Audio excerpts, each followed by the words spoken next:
everybody. Welcome. Hey Ben, how you doing? I'm well. I'm well. Good. I was waiting for you to say we're live, but we're not live. I know, we're live. Wait, sort of, kind of. Not really.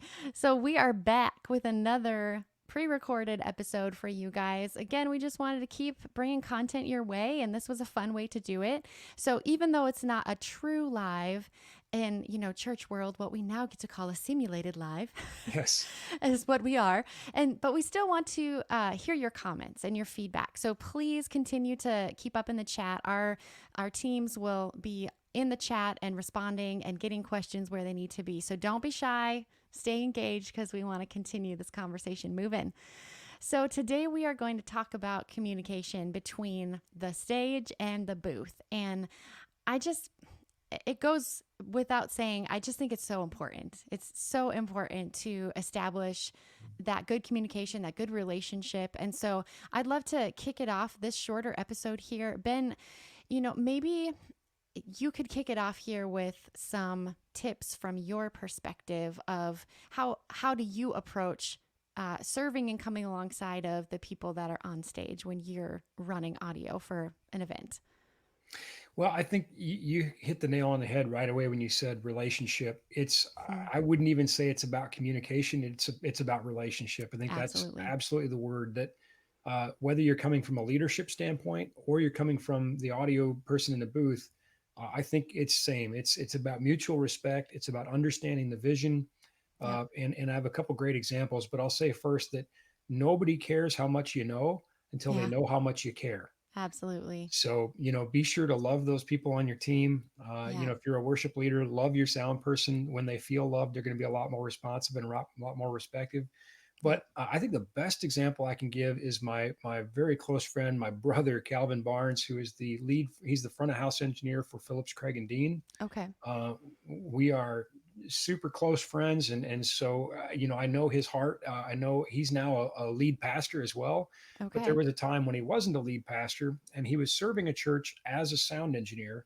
Now Mm-hmm. here's a professional sound engineer, former professional touring musician, and again he runs sound literally all over the world for a Dove Award winning group in Phillips Craig and Dean. Yeah. If you don't know who they are, you've been living under a rock, Yeah. obviously. And you might think that for Calvin to come into the church that he was serving, he would say, "Look, I'm a pro. I know what I'm doing. Yeah. Don't tell me what to do."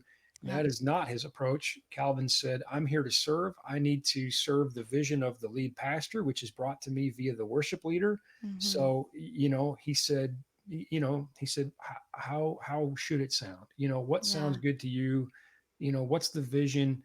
And that's where it needs to be. One is come in with that humility and that desire to serve and Mm-hmm. not your ego. And in fact, now that Calvin is a lead pastor in his own church, he has worship leaders and sound people that work. I don't want to say under him, but you know what I mean, in the chain of Yeah. command. Yep. Absolutely.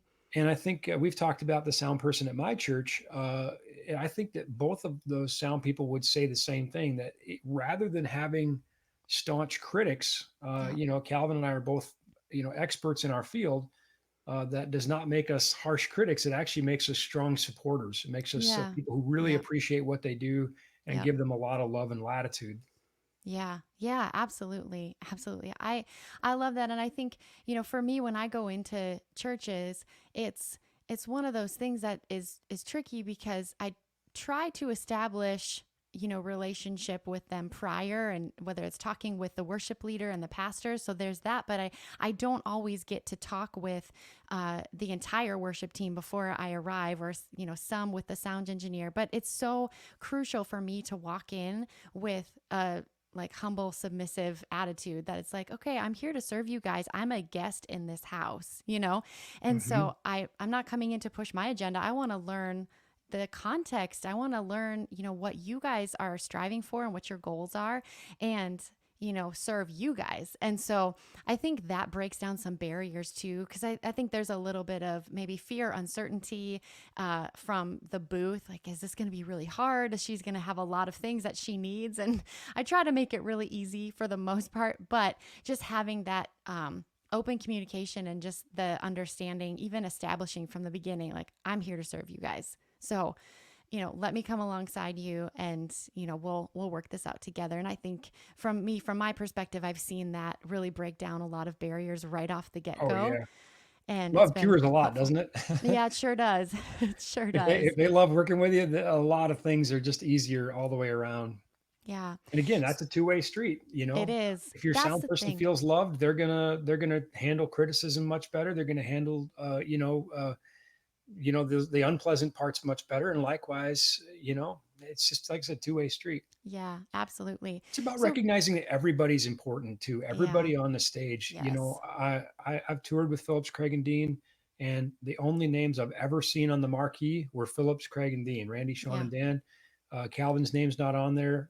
Delo's name's not on there. Not David, not Mark, not me, not Tom, not Nate. Nobody else's name Yep. in the band or the crew is on the marquee, and that's totally cool with us. We don't mind at all Yeah. because we know that Randy, Sean, and Dan value and love and appreciate what's going on. Yep. Um, and we also know that people came to see them. They're the lead, and in this case, the church has to have leadership, has to Mhm. have a vision, and you got to work within that. You can't go Yep. rogue and say, well, I've just decided universally that the service is changing today. That doesn't work. Right. Right. And like you said, when you establish that relationship from the get-go, it helps give at least a trajectory down the right path for, as you go, because there's going to be less um opportunity and less likelihood of that happening, right? Where it's like, well, I'm just gonna Yeah, do you this can't you and can't sabotage. unilaterally, like I Yeah, said, you just can't unilaterally decide you're changing the show that day or the service right. or whatever it is. That doesn't work. Whether picture a marching band and somebody decides to play a different song, it doesn't Yeah, work. exactly. Exactly. So, Ben, as we, get ready to close up this mini episode, what's one thing that you would encourage your fellow singers and musicians who are on the stage to do from the stage that would really help or encourage the sound tech? And maybe it's better to say, what have you seen that has been really helpful, or really like, wow, that was a great experience, and I think it was because of that? Because I think there's something to be learned for us who are on the stage. I don't know if I can say one thing because if I did, it would be relationship. But I think Yeah. there are a couple things that go into relationship, and the two words that immediately came to my mind, which I think are really important in any relationship, is sincerity Yeah. and humility. Hmm.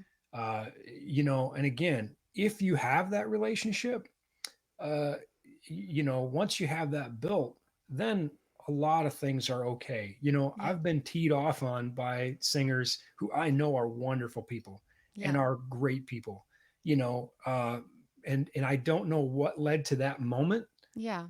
but you just know it's a moment. You're like, all right, I'm not taking this personal. Yeah.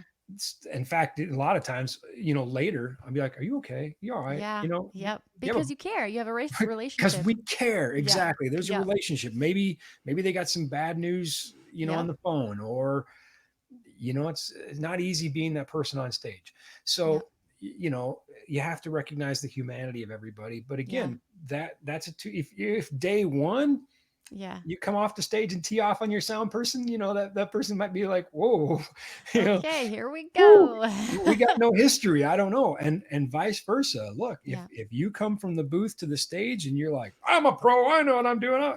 That's not Yeah. helpful. Yeah. You know, Yeah. come Abs- together. Come together. yeah. Besides, make some great Abs- friends, and that's better than can't beat exactly. everything. Yeah. Yeah, exactly. That's awesome. Yeah, well, I agree wholeheartedly. So, just so you guys know, that was something that was on our heart that we wanted to share, to just encourage you that it's not maybe as complicated as we make it out to be, but when we establish relationship and we come at it with humility and just a genuine heart for coming alongside of one another, being on a team, it's amazing what we can accomplish together. So, thanks, Ben, for Well said. sharing. Yeah. And guys, join in the comments. We'd love to hear what's working for you guys in your contexts. And we'll see you next time for another episode of Worship Technology Discussion. See you guys later. Bye bye.